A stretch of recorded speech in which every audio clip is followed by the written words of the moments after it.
బినామీలపై విరుచుకుపడేందుకు మోడీ సర్కార్ రెడీ అయింది. భారీ జరిమానాలతో పాటు గరిష్టంగా 7 ఏళ్ల కఠిన కారాగార శిక్షకు వీలు కల్పించే బినామీ లావాదేవీల నిరోధక చట్టాన్ని ప్రయోగించడానికి కసరత్తు మొదలుపెట్టింది. పెద్ద నోట్ల రద్దు తర్వాత అనుమానాస్పద లావాదేవీలు నిర్వహించిన వారికి ఈ చట్టం కింద నోటీసులు పంపడం ప్రారంభించింది.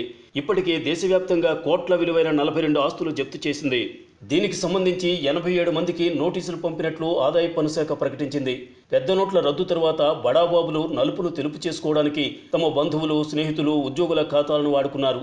మీ ఖాతాలు అరువుగా ఇస్తే ఇబ్బందులు తప్పు అని ఐటీ శాఖ పదే పదే హెచ్చరించింది. పత్రికలు, ఇతర ప్రసార సాధనాల్లో ప్రకటనలు జారీ చేసింది. దీంతో పాటు ఇతరులు అక్రమంగా సంపాదించుకున్న ఆస్తులను తమ పేరిట ఉంచుకున్న వారిపైన క్రిమినల్ చర్యలు తీసుకుంటామని తెలిపింది. బినామీ చట్టాన్ని అమలు చేయాల్సిన అధికార బాధ్యత ఐటీ శాఖదే. ఆ శాఖ అధికారులు ఈ చట్టం కింద ఇప్పటికే అనేక మందికి సమన్లు జారీ చేశారు. ఆస్తులు, లావాదేవీలపై వారి వివరణ కోరారు. ఇలా మరికొంతమందికి కూడా సమన్లు సిద్ధమవుతున్నాయి. పెద్ద నోట్ల రద్దు తర్వాత భారీ మొత్తంలో డబ్బు జమైన జన్ధన్, బినామీ ఖాతాలు, కొన్నాళ్లుగా స్తబ్దుగా ఉన్న ఖాతాలన్నింటినీ ఐటీ సిబ్బంది నిశితంగా పరిశీలిస్తున్నారు.